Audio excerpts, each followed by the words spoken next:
We're really focused on being able to provide some value here to you all in terms of what we're seeing. And so through the thousands of conversations that we're having in the market and with our internal clients, really what we've been able to assess is that basically everybody falls into one of six scenarios, really. It says five here, but really there's six scenarios, and kind of how we're thinking about those different segments of customers and how to best help them with their strategies and help them understand how to move forward and leverage the best that they can in the situation for both short-term and long-term value.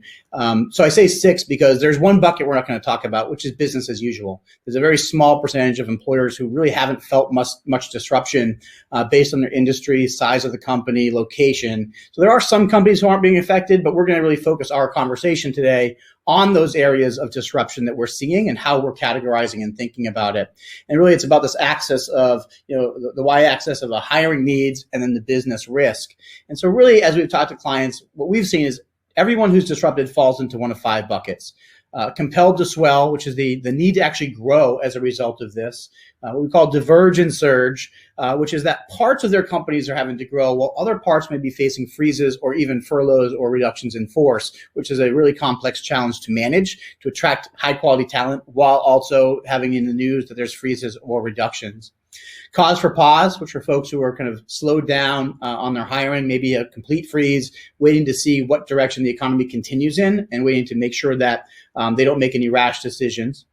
And then there's, unfortunately, this reduce and reset. And, a number of companies across the country, Yair just spoke to it, 30 million unemployment claims, who are having to face reduction in force and then reset what their expectations are as a business. And the last one is, I talked to a client the other day who's actually, having to consider bankruptcy. And this is a reality that not every company will come out of these types of challenges.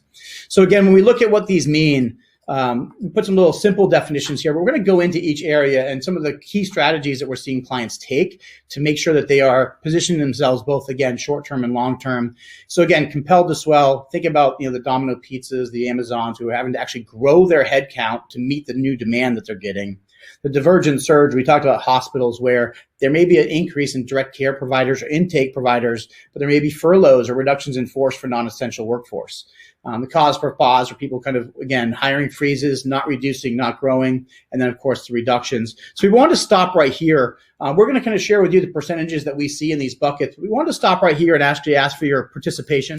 All right, so let's take a look at what we're seeing. So again, here's what we had for the overall. So we're seeing 5% compelled to swell, about 20%, 19% in the diverge and surge. Most people sitting in that bucket of cause for pause, waiting and seeing.